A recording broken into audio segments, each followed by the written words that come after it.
تو کبھی تولتے کم تھے اوپر سے، کبھی نیچے سے دوسرے پلڑے میں مقناطیس لگا دیتے، باٹ لگا دیتے۔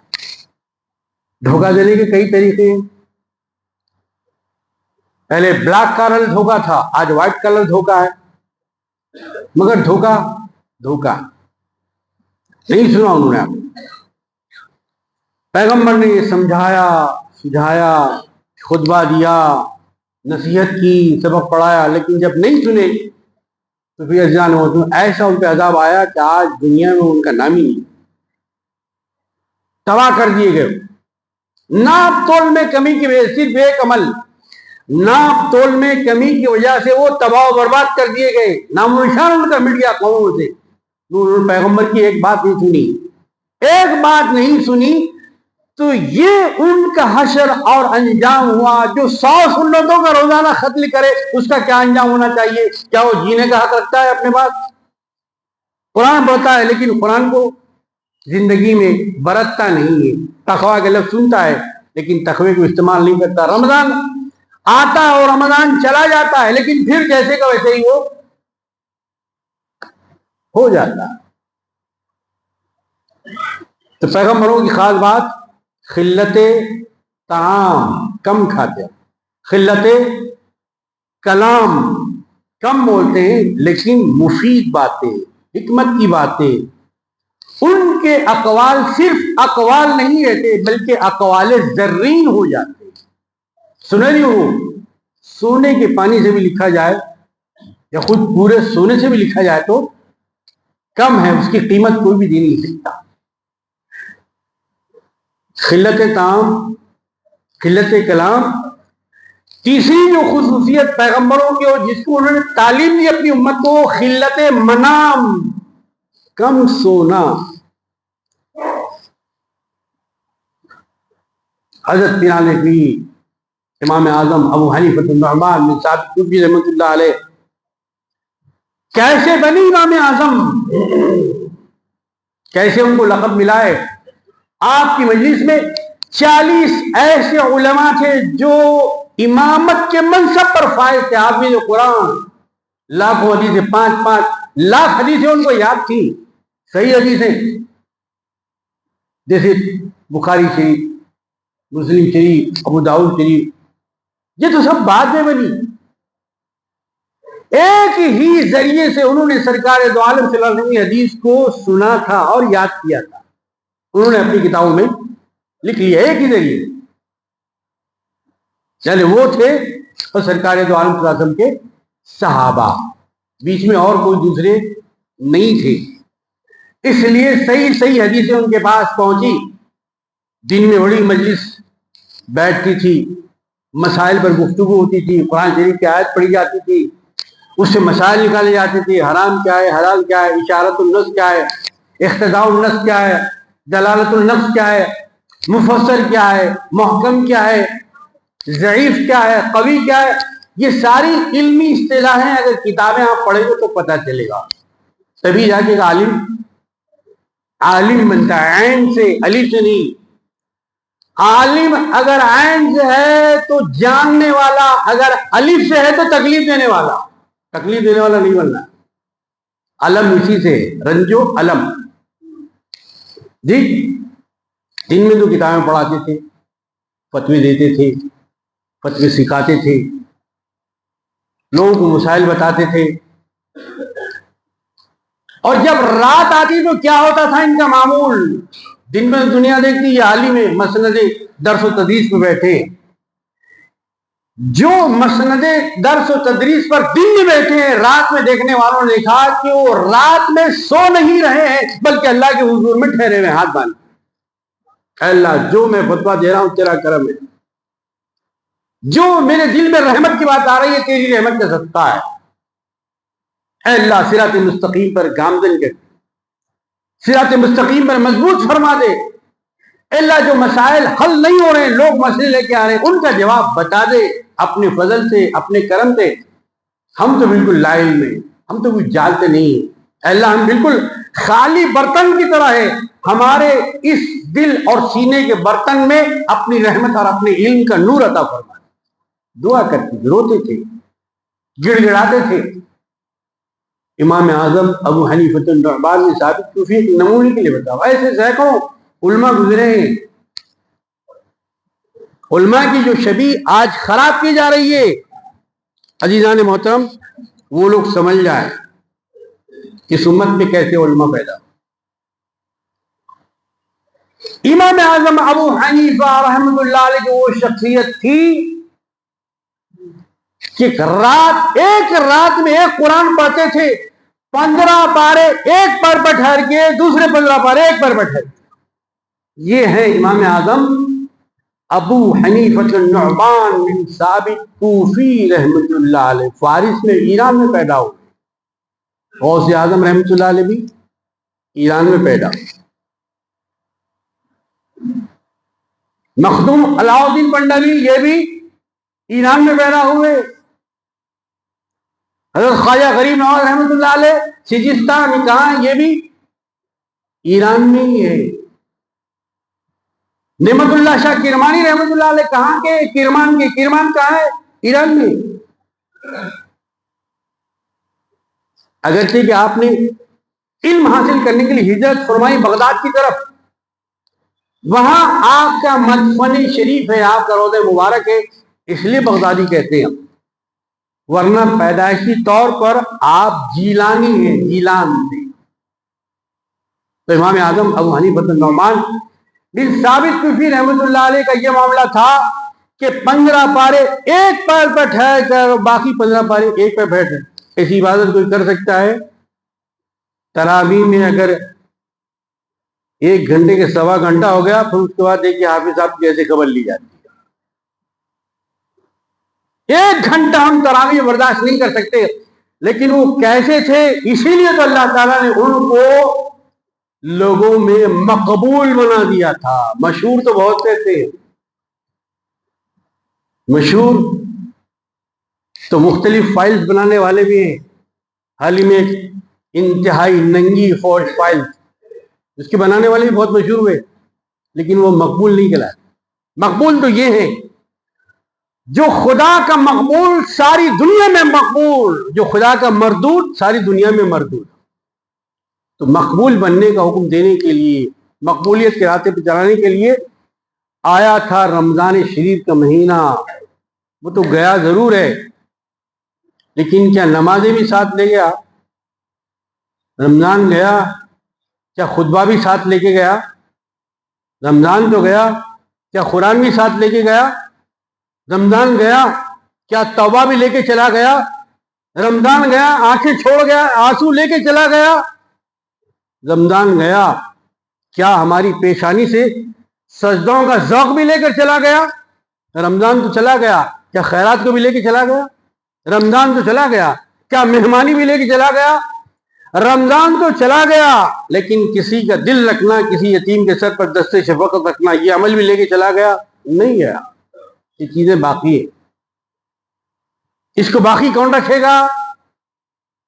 باقی اللہ کے نام سے، اس کی ذات پر ایمان و یقین رکھنے والا مسلمان باقی رکھے گا۔ نماز و روزہ و حج و زکوٰۃ سب باقی ہیں۔ علامہ اقبال کہتے ہیں، مسلمان کیا تو باقی ہے؟ تیرا تقوی باقی ہے، تیرا ایمان باقی ہے، تیرا ذوق محمد باقی ہے، تیرا شوق محبت باقی ہے، اس سنت محمد رسول اللہ باقی ہے، تلاوت قرآن باقی ہے۔ پاک پروردگار عالم کو شکر ادا کیجیے، اس نے ہم کو رمضان جیسا عظیم مہینہ عطا فرمایا۔ پروردگار عالم اسی رمضان کی روش کو پورا سال آئندہ رمضان تک گزارنے کی توفیق عطا، روزوں کو، نمازوں کو، تراویح کو، تلاوت کو، سخاوت کو، اے پروردگار جو جو ہم نے دکھا کر نہ دکھا کر تنہائی میں محفل میں کیا، اس سب کو اپنے فضل و کرم سے قبول فرما، سرکار دو عالم کی شفاعت نصیب فرما۔ وآخر دعوانا ان الحمدللہ رب العالمین۔ سنت